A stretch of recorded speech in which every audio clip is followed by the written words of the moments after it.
Hello everyone, इस video में देखने वाले हैं बीपीएससी के लिए टेस्ट सीरीज का mock test number 6। I hope कि फ्रेंड्स इससे के पहले कि आपने बाकी के सेट्स को ज़रूर देखा होगा जिसमें 40 एमसीक्यू डिस्कस करते हैं बिल्कुल बीपीएससी के एग्ज़ाम्स के पैटर्न पे। तो आप सारे वीडियो को ज़रूर फॉलो कीजिए। तो इस वीडियो में हम लोग 40 एमसीक्यू देखने वाले हैं। तो उम्मीद करता हूँ कि इससे पहले का जो होमवर्क आपको दिया गया था उसने आपको ज़रूर देखा होगा। तो चलिए शुरू करते हैं और देखते हैं कि क्या आप क्वेश्चंस को कितना अटेम्प्ट कर पाते हैं। देखिए, फर्स्ट क्वेश्चन ये कह रहा है कि अटाला मस्जिद और लाल दरवाज़ा मस्जिद को किस राज्य के शासकों ने बनवाया था। इस प्रश्न का करेक्ट आंसर होगा ऑप्शन डी, जौनपुर। ठीक है, जौनपुर के शासकों ने बनवाया था। ऑप्शन डी को टिक करेंगे। सेकंड क्वेश्चन, कश्मीर के जैन उल आबदीन का संबंध किस वंश से था। Right answer will be option A, Shah Mir वंश। ठीक है, शाह मीरी वंश। ऑप्शन हम ए को टिक करेंगे। थर्ड क्वेश्चन क्या कह रहा है कि 15वीं-16वीं शताब्दी में सरखी राज्य की राजधानी किस स्थान पर थी। सरखी राज्य की राजधानी किस स्थान पर थी। जौनपुर यहाँ पे करेक्ट होगा। ऑप्शन हम डी को टिक करेंगे, जौनपुर। नेक्स्ट क्वेश्चन की निम्नलिखित कथनों पर विचार करें। सारे क्वेश्चंस को अच्छे से अटेंड कीजिएगा और अगर आपने अपना होमवर्क अच्छे तरीके से कंप्लीट किए होंगे तो कोई क्वेश्चंस करने में दिक्कत आपको नहीं होगी। पहला पॉइंट कह रहा है कि जौनपुर को भारत का सिराज के नाम से जाना गया। बिल्कुल सही है। कई वर्षों तक स्वतंत्र रहने के बाद जौनपुर पर जो कि बहलोल लोदी ने कब्जा किया था, करीब कह सकते हैं 75 वर्षों तक स्वतंत्र रहा था। उसके बाद बहलोल लोदी ने कब्जा कर लिया था। थर्ड पॉइंट है कि अटाला देवी मस्जिद का निर्माण 1408 में सरकी सुल्तान इब्राहिम शाह ने किया था। तीनों के तीनों पॉइंट्स यहाँ पे बिल्कुल सही है। ऑप्शन हम यहाँ पे ई को टिक करेंगे, एक या एक से अधिक। ठीक है। नेक्स्ट पॉइंट है कि अनुच्छेद 5 से लेकर के 11 तक का संबंध किससे है। अनुच्छेद 5 से लेकर के 11 तक का संबंध किससे है। तो अनुच्छेद 5 से 11 तक में नागरिकता के बारे में बात की गई है और भारत में एकल नागरिकता, ये ध्यान रखिएगा, जो कि ब्रिटेन के संविधान से ग्रहण की गई है। निम्न में से कौन सा कथन गलत है। बताइए कि निम्न में से कौन सा कथन गलत है। पहला पॉइंट कह रहा है कि भारत में एकल नागरिकता, बिल्कुल सही है। सेकंड पॉइंट है कि भारत में केंद्र और राज्यों की नागरिकता का अलग अलग होता है। ये गलत है क्योंकि केंद्र हो या फिर राज्य हो, सभी के लिए नागरिकता एक ही प्रदान की गई है। तो यहाँ पे राइट आंसर हम ऑप्शन बी को टिक कर सकते हैं, जो कि गलत है। चलिए, अगला प्रश्न क्या कह रहा है कि निम्न में से कौन सा सुमेलित नहीं है। यहाँ पे कौन गलत तरीके से मैच किया गया, तो ध्यान से पढ़ लीजिए और बताइए कि राइट आंसर क्या होगा, कौन गलत तरीके से मैच किया गया। तो यहाँ पे कह सकते हैं कि ऑप्शन सी देखिए, अनुच्छेद 7 का संबंध का संसद द्वारा कानून बनाकर नागरिकता अधिकारों का नियमन करना, ये पॉइंट्स गलत है। ये जो बात की जाती है वो अनुच्छेद 10 के संबंध में। अनुच्छेद 7 यहाँ पे गलत है। देखिए क्यों, तो अनुच्छेद 7 के बारे में मैंने यहाँ पे लिख दिया गया कि ऐसे व्यक्तियों के लिए जो कि 1 मार्च से 1947 के बाद से पाकिस्तान स्थानांतरित हो गए हो और पुनः लौट करके भारत आए हो, ऐसे व्यक्ति पंजीकरण के माध्यम से भारत के नागरिक बन सकते हैं, किंतु उन्हें प्रार्थना पत्र के बाद 6 माह तक जो कि रहना होगा। अगला पॉइंट देखिए, भारत में एकल नागरिकता की अवधारणा अपनाई गई है। तो जस्ट ऊपर में बात किया था कि एकल नागरिकता की अवधारणा जो है वो कह सकते हैं कि इंग्लैंड या फिर ब्रिटेन से ली गई है। दोस्तों, अगर आपको वीडियो अच्छी लगे तो प्लीज़ वीडियो को लाइक कर दीजिए, दोस्तों के साथ शेयर कर दीजिए और साथ ही साथ इस ऑनलाइन स्टडी जोन चैनल को सब्सक्राइब करके नोटिफिकेशन बिल को ऑन रखिए। नेक्स्ट क्वेश्चन कि एशिया महाद्वीप का सर्वाधिक शुष्क स्थल कौन सा है। एशिया महादेश का सर्वाधिक शुष्क स्थल के रूप में हम लोग किसे जानते हैं, अदन, जो कि यमन में है। ऑप्शन डी को टिक करेंगे, अदन। निम्न में से किस शासक ने मार्तंड मंदिर का निर्माण करवाया था। मार्तंड मंदिर का निर्माण किसने करवाया था। ऑप्शन यहाँ पे किसे टिक करेंगे, बी। ठीक है, ललितादित्य मुक्तापीड। ऑप्शन बी को टिक कर सकते हैं। अगला क्वेश्चन देखिए, अदीना मस्जिद के संदर्भ में निम्नलिखित में से कौन सा कथन सही है। अदीना मस्जिद, जो कि अक्सर ये क्वेश्चंस पूछे जाते हैं एग्जाम्स में। अदीना मस्जिद के संदर्भ में अगर हम बात करें तो ये पश्चिम बंगाल के पांडुआ में स्थित है। इसका निर्माण सुल्तान सिकंदर शाह ने करवाया था और इसका निर्माण 1364 ईस्वी में कराया गया था। तीनों के तीनों पॉइंट सही है। ऑप्शन डी को टिक कर सकते हैं, 1, 2, 3। अगला प्रश्न है कि क्षेत्रफल की दृष्टि से एशिया का सबसे बड़ा एवं सबसे छोटा देश कौन सा है। सबसे बड़ा और सबसे छोटा देश कौन सा है। तो क्षेत्रफल के अकॉर्डिंग अगर हम बात करें तो चीन सबसे बड़ा है और साथ ही साथ मालदीव जो कि सबसे छोटा है। ऑप्शन हम ए को टिक करेंगे। जनसंख्या की दृष्टि में भी जो चीन है वो सबसे ऊपर है। अगला पॉइंट है कि एशिया का सबसे बड़ा द्वीप कौन सा है।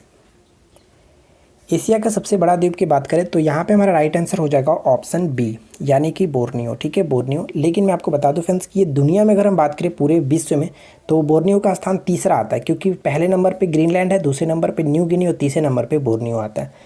कभी कभी क्वेश्चंस ये पूछा जाता है कि बोर्नियो जो है वो किस देशों में बांटा गया, तो इंडोनेशिया, मलेशिया और ब्रुनेई, ये 3 देश इसके अंतर्गत आते हैं, ये याद रखेंगे। एशिया में स्थित विश्व का सबसे ऊंचा और बड़ा पठार कौन सा है? एशिया में स्थित विश्व का सबसे ऊंचा और बड़ा पठार के रूप में हम लोग तिब्बत के पठार या फिर हम इसको पामीर के पठार के नाम से जानते हैं, ठीक है, पामीर का पठार, ध्यान दीजिएगा। एशिया में स्थित विश्व का सबसे बड़ा प्रायद्वीप कौन सा है? एशिया में स्थित विश्व का सबसे बड़ा प्रायद्वीप के रूप में हम लोग किसे जानते हैं? अरब प्रायद्वीप, ठीक है, अरब प्रायद्वीप राइट आंसर होगा ऑप्शन ए। निम्नलिखित कथनों पर विचार कीजिए। 3 पॉइंट्स दिए गए, तीनों को अच्छे से पढ़िए और बताइए कि क्या यहाँ पे सही होगा, कौन सा कथन सही है। पहला पॉइंट कह रहा है कि एशिया में स्थित विश्व की सबसे गहरी झील कौन सी है? बैकाल झील, ठीक है। एशिया महाद्वीप में बहने वाली सबसे लंबी नदी यांगटीसी यांग जो कि चीन में बहती है, ये भी बिल्कुल सही है। एशिया ही नहीं बल्कि विश्व में सर्वाधिक वर्षा वाला स्थान कौन सा है? मासिनराम, यानी कि तीनों के तीनों पॉइंट सही है, ऑप्शन हम डी को टिक कर सकते हैं। चलिए आगे बढ़ते हैं। नेक्स्ट वन है कि अराकन योमा एशिया में स्थित में एक महत्वपूर्ण पर्वत है, यह किस देश में स्थित है? अराकन योमा जो है वो कह सकते हैं कि हिमालय का ही एक भाग है, तो बताइए कि ये किस देश में स्थित है? Right answer will be option A, Myanmar में ये पड़ता है अराकन योमा। बहुत इंपॉर्टेंट प्रश्न है, इसको याद रखिएगा। एशिया को उत्तरी अमेरिका से पृथक करने वाला जल संधि कौन सा है? एशिया को उत्तरी अमेरिका से पृथक करने वाला जल संधि का नाम क्या है? तो right answer will be option B, Bering जल संधि, ध्यान रखिएगा, बेरिंग जल संधि। नेक्स्ट क्वेश्चन की पृष्ठ तनाव का सही परिभाषा क्या होगा? पृष्ठ तनाव जिसको सरफेस टेंशन कहते हैं, इसका सही अगर हम डेफिनेशन की बात करें तो कह सकते हैं कि द्रव के अणु द्वारा पृष्ठ पर एक प्रकार का तनाव बल उत्पन्न करने को हम लोग पृष्ठ तनाव कहते हैं। ऑप्शन ए को परिभाषित कर सकते हैं। नेक्स्ट क्वेश्चन है कि जब पारे में केस नलिका डाली जाती है तो क्या होगा? जब पारे में केस नलिका डाली जाती है तो बताइए कि क्या होगा? तो हम कह सकते हैं कि इस कंडीशन में क्या होगा कि पारा अपने आप नीचे उतर जाएगा, ठीक है, पारा अपने आप नीचे उतर जाएगा। पानी से निकालने पर शेविंग ब्रश में बाल आपस में चिपक जाते हैं, इसका कारण क्या होता है? पानी से निकालने के बाद जो शेविंग ब्रश होते हैं वो आपस में चिपक जाते हैं, इसका कारण होता है पृष्ठ तनाव, ठीक है, पृष्ठ तनाव, ऑप्शन ए करेक्ट होगा। पृष्ठ तनाव के संदर्भ में निम्नलिखित कथनों पर विचार करें और सही कथन को चुनें। बताइए, पृष्ठ तनाव के संदर्भ में निम्नलिखित कथनों पर विचार कीजिए और सही कथन को चुनना है। पहला पॉइंट कह रहा है कि साबुन को जल में घोलने पर पृष्ठ तनाव घट जाता है, बिल्कुल सही है। सेकेंड पॉइंट की बात करें, जब शुद्ध जल में डिटर्जेंट डाला जाता है तो पृष्ठ तनाव घट जाता है, ये भी सही है। कपूर के छोटे छोटे टुकड़े जल की सतह पर नाचने लगते हैं पृष्ठ तनाव के कारण ही, यहाँ पे ये भी सही है। तो हम कह सकते हैं कि तीनों के तीनों कथन सही है, ऑप्शन ई करेक्ट होगा, एक या एक से अधिक, ठीक है। चलिए अगला पॉइंट्स, नेक्स्ट वन ये कह रहा है कि यदि हम ध्रुवों से भूमध्य रेखा की ओर जाते हैं तो जी का मान क्या होगा? भूमध्य रेखा से अगर हम किधर जाएंगे? देखिए ध्यान दीजिएगा, ध्रुव से भूमध्य रेखा की अगर हम जाते हैं, इधर से ध्रुव है ये और इधर हम भूमध्य रेखा की तरफ जाते हैं तो क्या होगा? जी का मान क्या होता है फ्रेंड्स? घटता है, क्योंकि मैंने आपको कई बार बताया कि ध्रुव पर जी का मान अधिक होता है लेकिन विषुवत रेखा पर कम होता है, तो इधर हम जाएंगे तो घटता है, यानी ऑप्शन बी को टिक करेंगे। नेक्स्ट पॉइंट है कि द्रव का ताप बढ़ने पर पृष्ठ तनाव पर क्या प्रभाव पड़ेगा? द्रव का ताप बढ़ने पर पृष्ठ तनाव पर क्या प्रभाव पड़ेगा? तो मैं आपको बता दूं कि द्रव का ताप बढ़ने पर पृष्ठ तनाव कम हो जाता है, यानी right answer will be option B, कम हो जाता है, ठीक है, कम हो जाता है। अगला पॉइंट्स, निम्नलिखित में से कौन सा कथन असत्य है? निम्नलिखित में से कौन सा कथन असत्य है? तो पढ़िए अच्छे से और बताइए कि क्या यहाँ पे असत्य होना चाहिए, राइट आंसर किसे टिक करेंगे। तो चलिए हम एक एक करके देखते हैं। बाबर के आक्रमण के समय बंगाल का शासक नुसरत शाह था, बिल्कुल सही है। जहाजमाल का निर्माण गयासुद्दीन खिलजी ने मांडू में करवाया था, ये भी सही है। और यहाँ पे कह सकते हैं महाप्रभु चैतन्य अलाउद्दीन के समकालीन थे। यहाँ पे तीनों के तीनों पॉइंट सही है, कोई गलत नहीं है, इस वजह से कह सकते हैं कि उपरोक्त में से कोई नहीं, ऑप्शन ई करेक्ट होगा, कोई भी यहाँ पे गलत नहीं है। नागरिकता निम्न में से किन विधियों द्वारा प्राप्त की जा सकती है? नागरिकता को हम लोग किस तरह से प्राप्त कर सकते हैं? जन्म से, पंजीयन द्वारा, अनुवांशिकता, और यहाँ पे कह सकते हैं बिल्कुल 3 होगा, 1 2 3 करेक्ट होगा, इस वजह से ऑप्शन बी को टिक करेंगे, ठीक है। अगला पॉइंट्स, एशिया महाद्वीप में विश्व की कितनी प्रतिशत जनसंख्या का निवास है? एशिया महाद्वीप में विश्व की कितनी प्रतिशत जनसंख्या का निवास है? दुनिया में सबसे बड़ा महाद्वीप है एशिया महाद्वीप। तो इसमें हम कह सकते हैं फ्रेंड्स ऑप्शन यहाँ पे सी बिल्कुल करेक्ट आंसर होगा, 55%। ठीक है, C will be right answer. Next one कह रहा है कि निम्नलिखित में से कौन पृष्ठ तनाव के उदाहरण है? तो अब यहाँ पे बताइए कि पृष्ठ तनाव के उदाहरण कौन कौन से हैं? पतली सुई का पानी पर तैरना, गरम सूप स्वादिष्ट लगना और साथ ही साथ साबुन के घोल में बुलबुला बड़ा बनना। ये तीनों के तीनों यहाँ पे सही होगा, ऑप्शन ई को टिक कर सकते हैं। नेक्स्ट वन देखिए, निम्नलिखित में से कौन एक उभयलिंगी जंतु है? उभयलिंगी, तो राइट आंसर होगा ऑप्शन ए केचुआ, जो कि यहाँ पे हम कह सकते हैं कि उभयलिंगी के अंतर्गत आता है। प्राकृतिक चयन का सिद्धांत किसने दिया था? मोस्ट इंपॉर्टेंट क्वेश्चन, प्राकृतिक चयन का सिद्धांत किसने दिया था?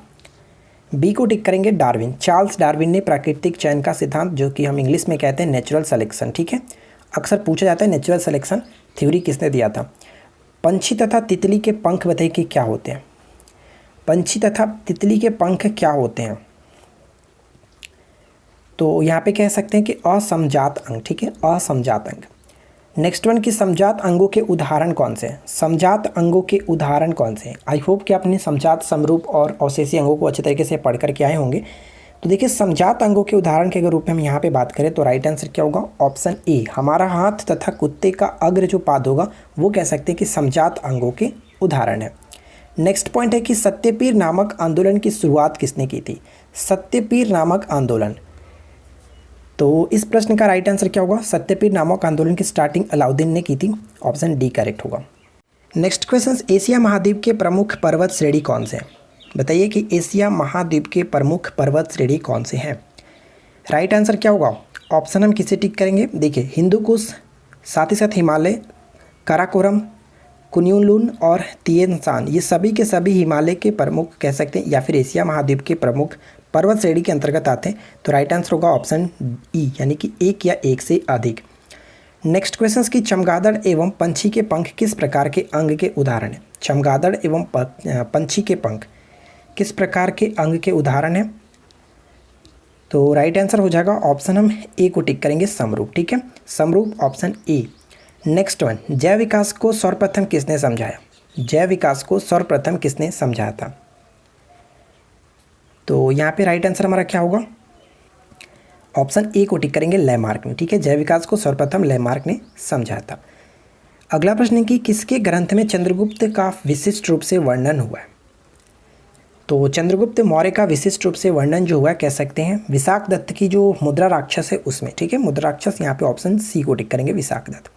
नेक्स्ट वन देखिए क्या है कि वह स्रोत जिसमें पाटलिपुत्र के प्रशासन का वर्णन उपलब्ध है वह कौन सा है? पाटलिपुत्र के प्रशासन का वर्णन जो किया गया किसमें? मेगास्थनीज की जो इंडिका है इसमें हमें देखने को मिलता है। यहाँ पे राइट आंसर सी होगा। मेगास्थनीज ने कह सकते हैं भारतीय समाज को 7 वर्गों में बांटा था, ये भी आपको याद रखना है। नेक्स्ट पॉइंट है कि मौर्य साम्राज्य की स्थापना किसने की थी? मौर्य साम्राज्य की स्थापना किसने की थी? इस प्रश्न का करेक्ट आंसर क्या है कि मौर्य साम्राज्य की स्थापना कह सकते हैं मौर्य साम्राज्य की स्थापना चंद्रगुप्त मौर्य ने। यहाँ पे राइट आंसर होगा ऑप्शन ई, इनमें से कोई नहीं, ठीक है, चंद्रगुप्त मौर्य ने किया था। नेक्स्ट पॉइंट देखिए, मौर्य साम्राज्य में प्रचलित मुद्रा का नाम क्या है? मौर्य साम्राज्य में जो प्रचलित मुद्रा थी उसको हम लोग किस नाम से जानते हैं? तो पढ़ के नाम से जाना जाता था, option A will be correct answer, ठीक है फ्रेंड्स। तो आई होप कि आपने 40 क्वेश्चंस में से काफ़ी अच्छी स्कोरिंग कर ली होगी, और जो भी आपकी स्कोरिंग हो नीचे कमेंट्स करके जरूर बताएं। वीडियो कैसी लगी कमेंट्स जरूर करके बताएं। करंट अफेयर्स की बात करें तो करंट अफेयर्स आपको मैं कई बार बता चुका हूँ कि हमारे जो कि एप्लीकेशंस पे काफ़ी अच्छे तरीके से पढ़ाया जा रहा है, तो आप वहाँ पे जुड़ सकते हैं। करंट अफेयर्स के लिए कोई दिक्कत नहीं होगी। अब वहाँ पे हम बिहार का भी करंट अफेयर्स स्टार्ट करने वाले हैं, ताकि आपको एग्ज़ाम्स में बिल्कुल भी कहीं से भी कोई दिक्कत ना हो। हमारी तरफ से आपका फुल सपोर्ट है ताकि आप एग्ज़ाम में अच्छे स्कोरिंग कर पाओ, चाहे आप एसआई के लिए हो या फिर बीपीएससी के लिए हो, दोनों तरह से हम रेडी हैं। चलिए फिलहाल मिलते हैं नेक्स्ट क्लास में। Thanks for watching, keep learning, have a good day.